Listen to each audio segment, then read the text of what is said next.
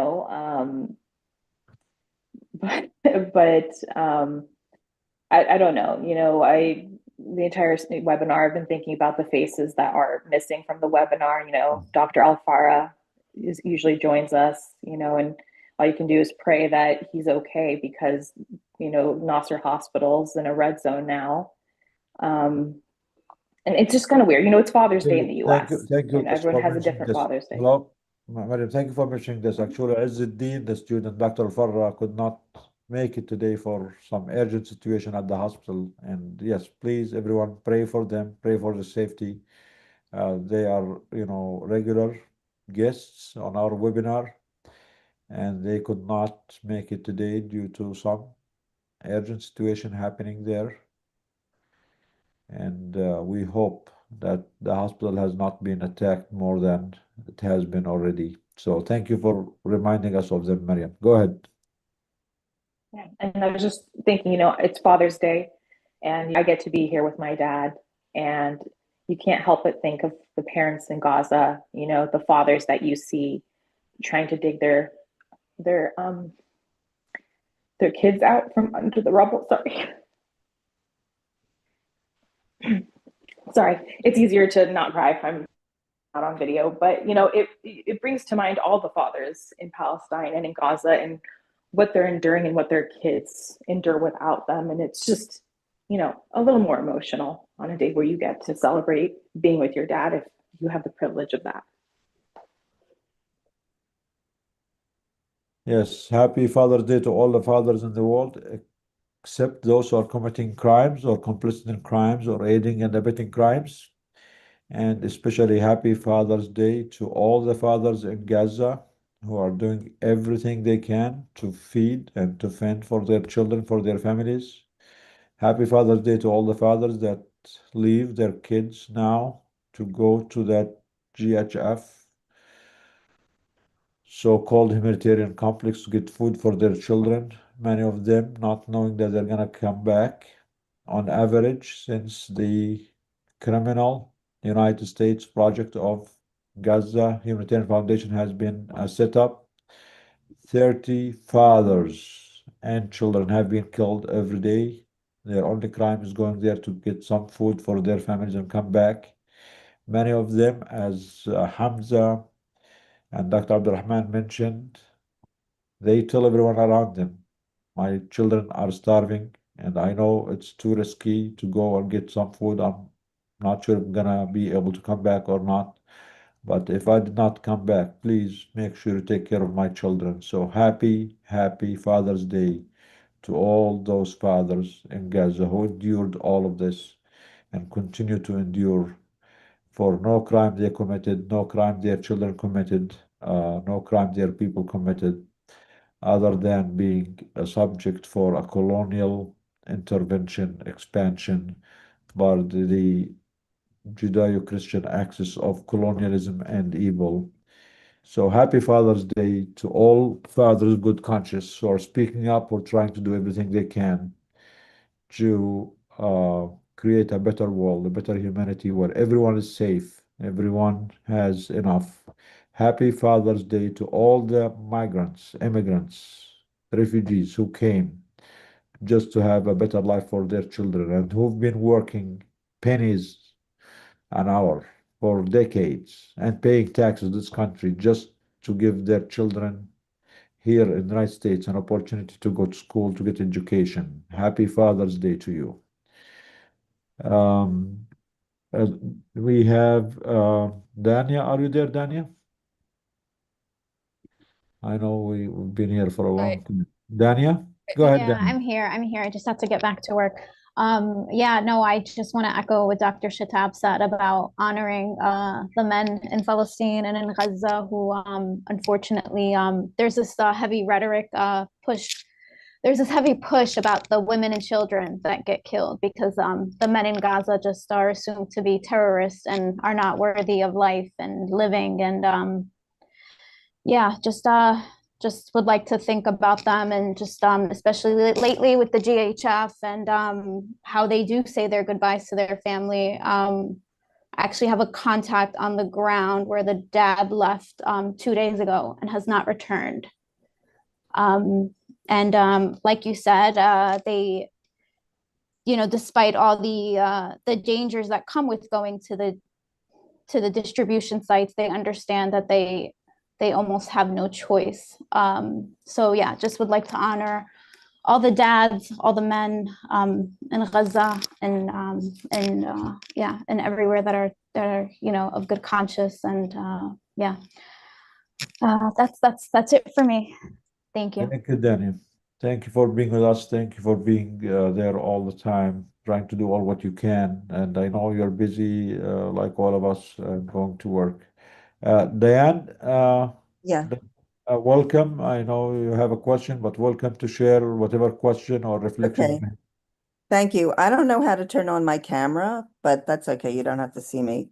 Except I'm wearing my t-shirt that says not in our name, and on the back it says Jews say stop arming Israel. Anyway, it's wonderful to see everybody and happy birthday to Callista, who's adorable, and Roxanne, I've been thinking about you a lot. So just I'll make a few brief points. Beginning in 2007, a group of us started meeting at Busboys and Poets, like with Andy and Medea, to prevent a war with Iran. And I did work like since 2007 on preventing a war, so I'm obviously horrified and engaged in that. The second thing is, as far as ideas, that it's come up about visiting embassies, and I wonder if it would be a good idea to visit the embassy of Egypt. I mean, maybe also Jordan or anyone, but I, appreciate guidance from other people about a strategy. And my friend, colleague Mona Abu Hamda, who introduced me to Doug, has friends at Egyptian and Jordanian embassies. So I'm putting that out there. And the other thing is that I'm trying to get more psychologists and mental health professionals to come next time. But the other thing I just wanted to mention to you that I'm organizing independently. It has to be independent, obviously, from DAG is more Jews to have a stronger Jewish presence on the Hill. So I'm meeting with some people tomorrow because we need to be more visible and to completely disidentify with everything that Israel is doing. And if I can, I may get people to show up also on the same day, on the 25th, unless you have any issues around that. And then just the last thing that I've mentioned before is I think it would be helpful. I know I could reach more people if DAG could have a Substack, and I think it would be very useful and a good form of communication and possibly a listserv. So that's all, and I'm working now towards the 25th. Yeah, thank you, Diane. Thank you for all these suggestions. We're working on some of them and others still in the process. Thank you. Yes, about the embassies, I really think we need to have a plan for this, for more people to visit the embassies. These countries are complicit in genocide. They are protecting the genocide there. and the claim that they cannot do anything about it is false, and they proved it to us now because all of a sudden they do have armies, they do have the power, and they can intercept things, and maybe they can intercept the rockets, the bombs that are going and killing the children in Gaza, have been killing them for over 2 years. So there's no excuse for them. There's a lot they can do. And unfortunately, all what they have been doing so far in the last 2 years of this full-blown genocide is to protect the war criminals at the expense of the children. And let's talk more about the other suggestions, Diane, and we'll keep working on it. And I know it's getting late. I don't know if Dr. Ashraf is here. We tried with him, but maybe he doesn't. Dr. Ashraf? And also try to speak more. If you have any connections with the Egyptian embassy or if you have their numbers, please call them wherever you are. There's still a lot of colleagues from all over the world who are still stranded in Egypt. They went on the march to Gaza, group. Egypt is not allowing them entry. It's intimidating them. It's actually attacked many of them, deported many. Many in the thousands are still there in Egypt trying to find a way to help or to leave. So please use your voice, speak to the Egyptian embassies, especially if you are in any Western country, and tell them that it is their responsibility, not just the moral responsibility, not just the ethical responsibility, but even the legal responsibility under every member state in the world. Everyone who signed the Genocide Convention, you are legally obligated to prevent genocide, to act, to do everything possible to prevent genocide. They are failing their legal obligations as member states. Forget about or let alone the moral, ethical, and regional obligations. So shame on these countries that have been protecting the genociders. And it is upon all of us, the people, whether in these countries or all over the world, to expose them as much as we expose the United States and genocidal Israel. They are all complicit. They are all part of the crime and the work committed on life and childhood and medicine and health. Karama, are you still there? Yes, I am here. It's 10 o'clock here, so I'm just Late. Okay. I think it's 3 o'clock. yeah. Perfect. I think this concludes our seminar. Let's go and watch the news and we'll hear more of their crimes that they're Yes. committing now in Iran. God help us. God protect. Allah yustur. Allah yasser, Allah yaltaf al nas. All the People are saying, all the civilians are, innocent people who are being killed day in and day out, whether in Gaza, whether in Lebanon, whether in Nablus, in the West Bank, and now in Iran, only to justify a criminal, inhumane structure of genocide, supremacy, and racism built in the region as an infected foreign body in a place, in an area that doesn't belong to, and enabled and supported by the supremacist and colonialist West. So please, we need all your voices. We need us, the people, to fix what's wrong with this world for all of us together. As we mentioned before, there is enough for all of us. We can always get along. We can all of us get along. We can always find ways to fix problems, solve conflicts peacefully without weapons, without bombs, without killing. Thank you for our speakers. Thank you for those who joined us and listened to our webinars. Please speak up. Please share your ideas. Please send us emails to info@doctorsagainstgenocide.org. Please join us on the website. Follow us on our social media. Any more suggestions, any more questions? Again, none of us alone can do it all. It has to be all of us together. We, the people, need to mobilize, unite, and get stronger against the powers of darkness and evil. Thank you, and I'll see you next week. And peace for everyone.